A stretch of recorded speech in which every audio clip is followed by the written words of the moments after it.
On the crossroads of China and Myanmar live an ancient tribe of people.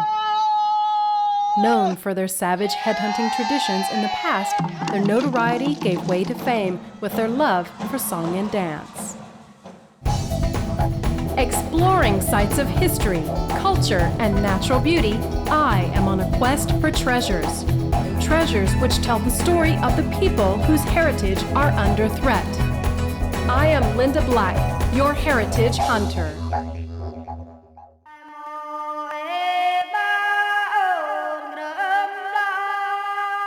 Yunnan Province in southwestern China shares its borders with several Southeast Asian countries. As a result, it has the highest number of ethnic groups among all the provinces, with the minorities making up 1/3 of the population in Yunnan.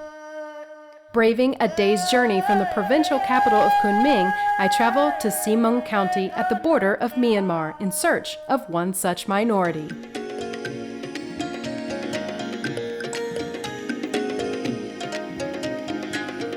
This gorgeous mountain region in China is home to a unique tribe known as the Wa, a once fierce clan known for headhunting. It's hard to believe that a picturesque place like this used to be the scene of brutality.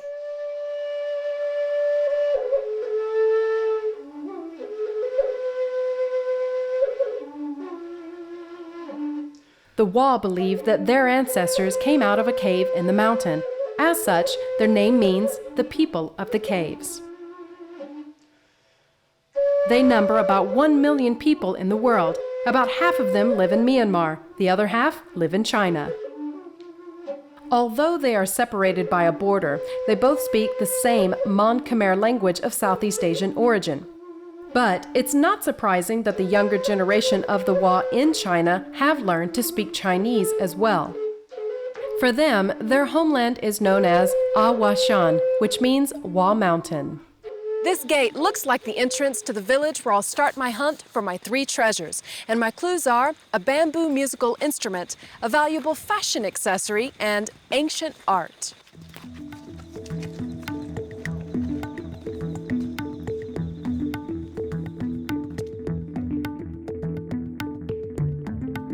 First stop, Yuesong Village, a good hour's drive from the main town in Ximeng.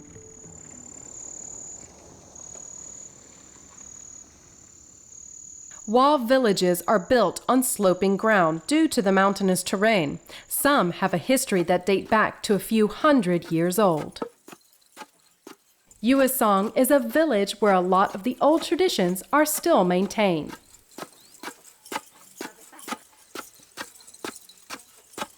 With their headhunting past behind them, the Wa people are now usually a sociable bunch. They take warmly to visitors, as I found out. The first rule of the Wa is to receive guests with wine. In this case, it's water wine. The wine is made from their staple of millet, which is then fermented. But the wine gets its name from the simple process of adding water to the fermented millet. This is the favorite drink of the Wa, and it is consumed for all occasions. That smells great. I can't wait to taste this. Since I am a guest in their home, they decide that I am to stay for lunch. Chicken congee is considered a delicacy with the Wa. They only use chickens that are old, as they claim it has medicinal properties. With the food and drink ready, I give my host a sign to start the feast. It is customary for anyone toasting to take the first drink. It's the Wa way of being polite, and the practice comes from early culture of reassuring the guest that the drink isn't poisoned.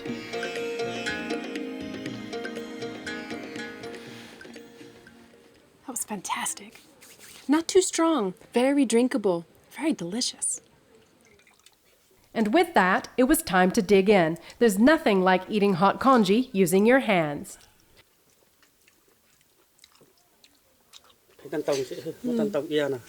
And as a special treat, because I'm the guest, I get the head. Yum. With my stomach filled, it was time to carry on with my search. Finding one of my treasures, the bamboo musical instrument, is going to be like finding a needle in a haystack. Bamboo is everywhere. It is extensively utilized by the Wa people in their daily lives, and their culture is dubbed the bamboo culture.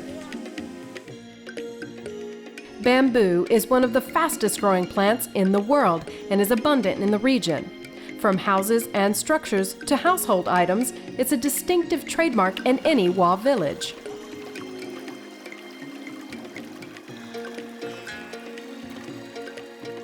The Chinese believe that it's a symbol of longevity, so it's no wonder that this way of life has sustained the Wa for centuries.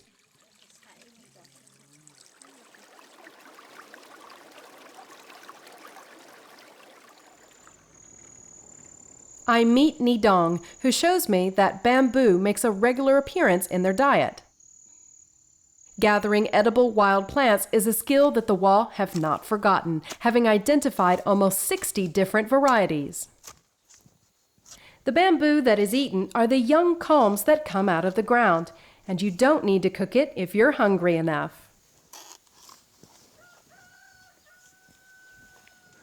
It 非常甜。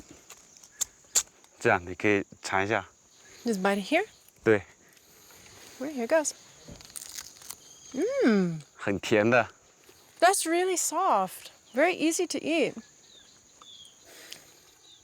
It just tastes like a vegetable. Very nice.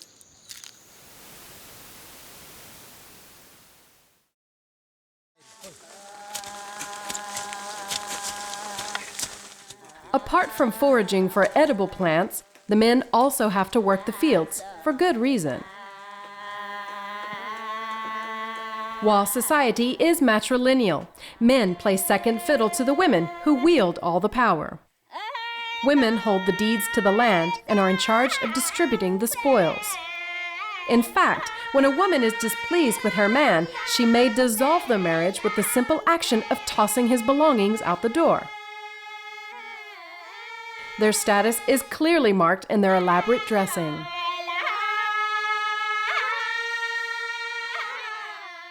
The hoops here, for example, you can see here there's a plain one and there's one that has a bit more of design to it. Now the young ones will wear this one and more of them.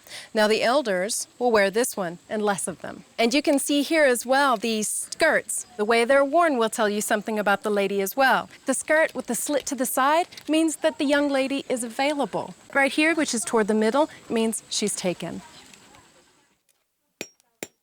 The Wa still practice the art of making their jewelry, but as with modernization and exodus of its young to the big cities, it's slowly becoming a dying trade. In traditional Wa courting rituals, men have to bear gifts for women they have interest in. This often involves jewelry, and the men must spend a considerable effort in procuring the gifts to show their dedication. Women never refuse any gifts initially, only returning them at a later period if the interest is not mutual. If not, she will keep the gift or even return the favor with a gift of her own.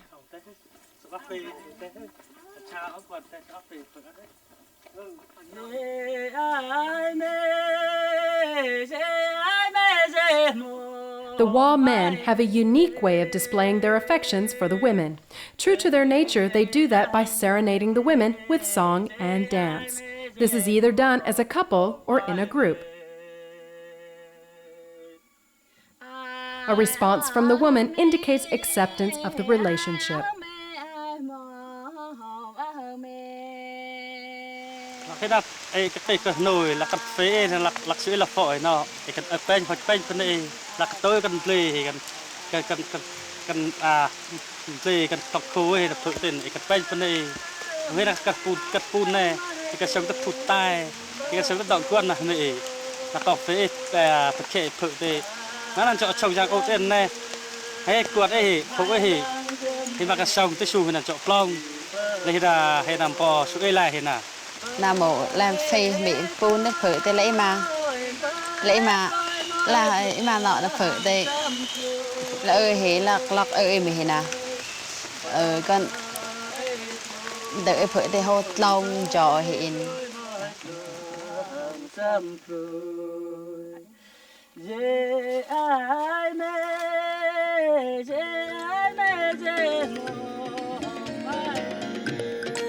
hunt for my first treasure still eludes me. Hopefully, I'll have better luck in the next village, Pa Jie.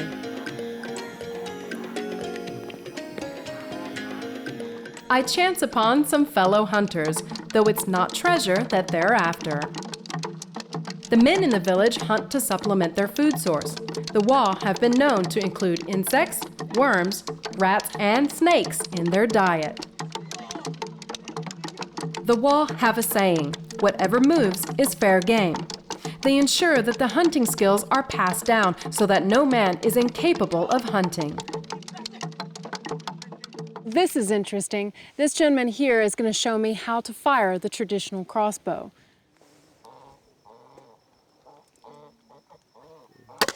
Ooh, nice shot. It's very accurate.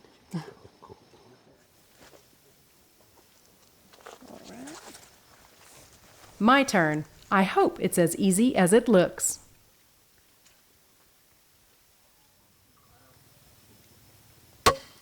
Ooh, swing and a miss.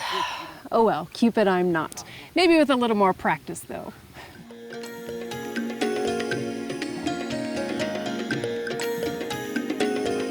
Each village has its own distinct style of attire.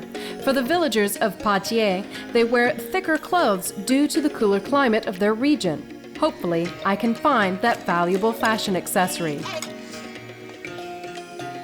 One particular item caught my eye. Could this be my treasure? These earrings are precious gifts from their previous generations, symbolizing wealth. It's also their way to attract the opposite sex.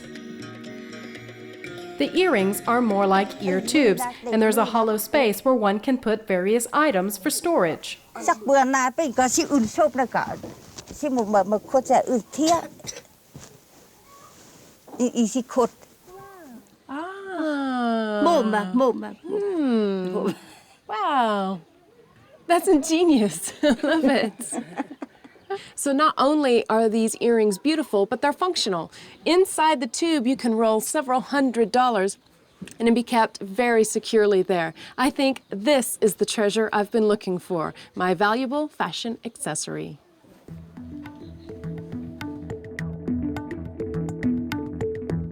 I have a feeling that my next treasure lies in Yong-er village, about a 1-hour drive away.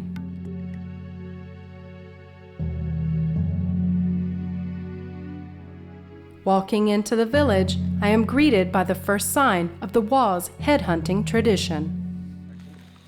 Up until just a few short decades ago, the Wa were headhunters, and heads were taken from members of rival villages or even outsiders and placed on a stake with other heads that were taken in previous years. Now, this ritual was done every year to ensure a good harvest. Now they are more famous for their traditional song and dance routines, of which they have many.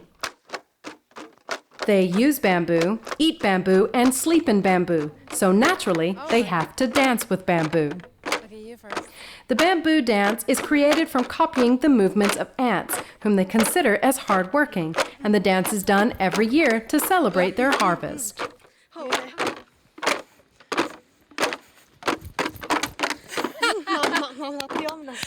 Wow, that was fun. I'm out of breath.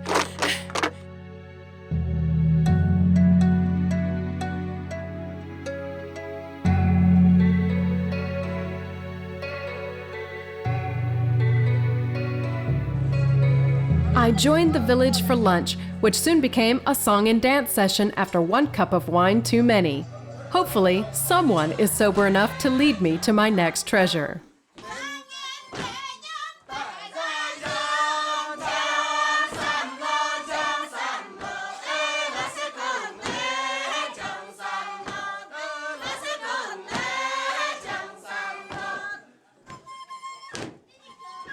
I persuaded Yan Chong, a local musician, to give me a lesson in Wa music. He has instruments of all shapes and sizes and crafted by his own hands. Each instrument has a distinct sound.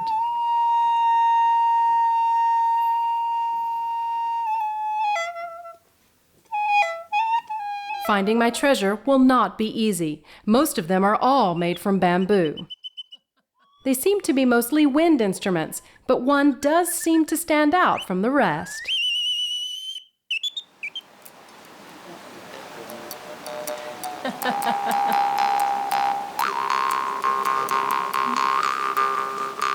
Now this is a beautiful instrument. It's got the cow motif up here and all these engravings along just to give it a bit of decoration. And this is made out of bamboo. It's quite beautiful, but there's more. Inside, this is the harmonica. And it's a simple instrument, yet not so simple to play. What's so difficult about it is to get the right tones out. Now I'll try, but I am no expert.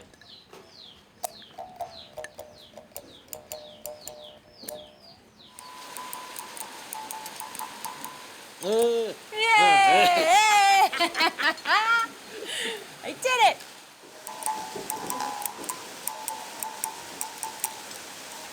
So amidst all this revelry, I found my treasure, the bamboo musical instrument.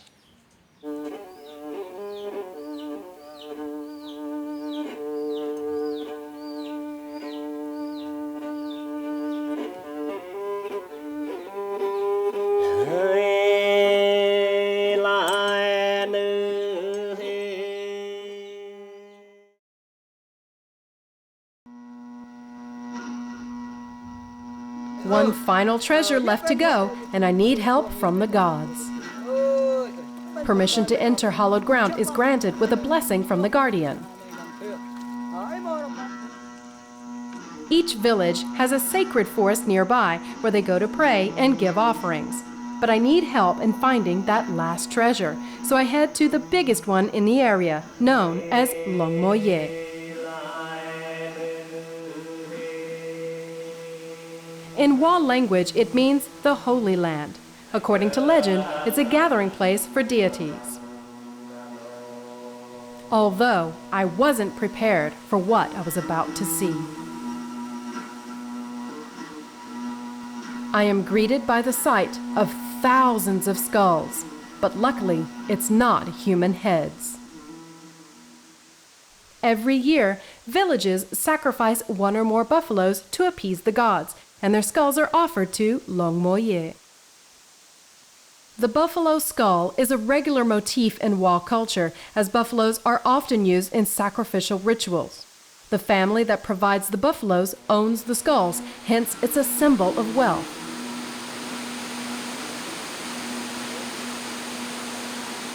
The sheer number of skulls in this place tells me it's very sacred. The villagers ensure that the head and horns of the buffalo reach a certain standard before they are sacrificed. At last count, there are over 3,000 buffalo skulls. To think that they used to dispose of human heads in sacred forests back in the day sent shivers down my spine. But now, villagers come to make offerings with rice, meat, and wine to pray for security and protection.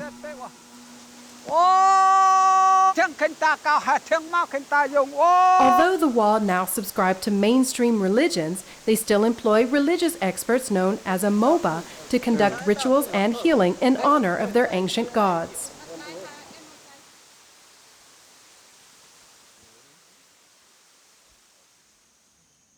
The wooden drum plays an integral role in this practice. It is a divine instrument that's used in traditional sacrificial dances. According to Wa legend, the first ancestors of the Wa were saved from a huge flood that engulfed the earth by a god with a wooden tank, and the drum is a symbol of worship of the wooden tank. In the past, when new drums are launched, the beating of the drum calls for a human head to fall. Today, the wooden drum is still revered and handed down from one generation to another, as it's considered a medium to connect them to the heavens.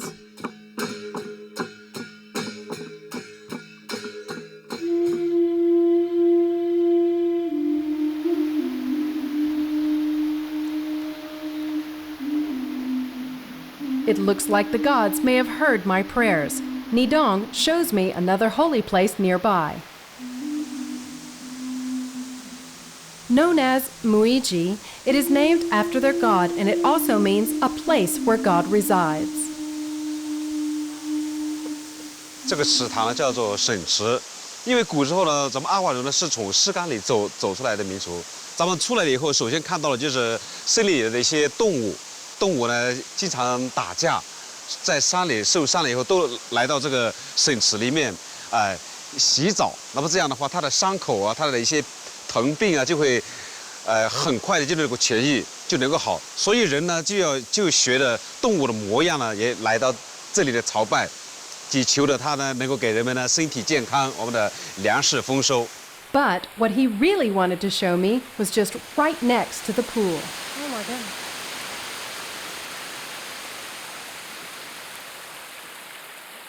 These cliff paintings are one of the remains of ancient cliff painting art, which was discovered early in China. Muiji is also considered the birthplace of the Wa.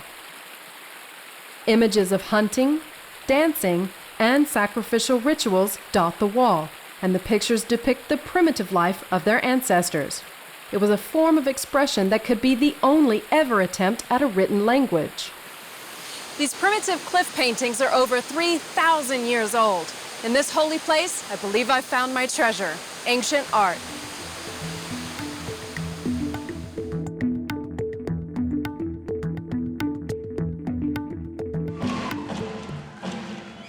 Whether it's art, or music, or lifestyle, it's heartening to see that the wall culture is still very much alive in a country which has hopped on the express train to economic development.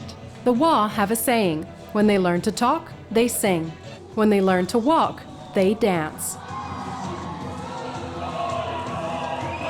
It's with this belief that ensures that their traditions are passed down to the next generation. For me, it has made the Wa a unique race of people.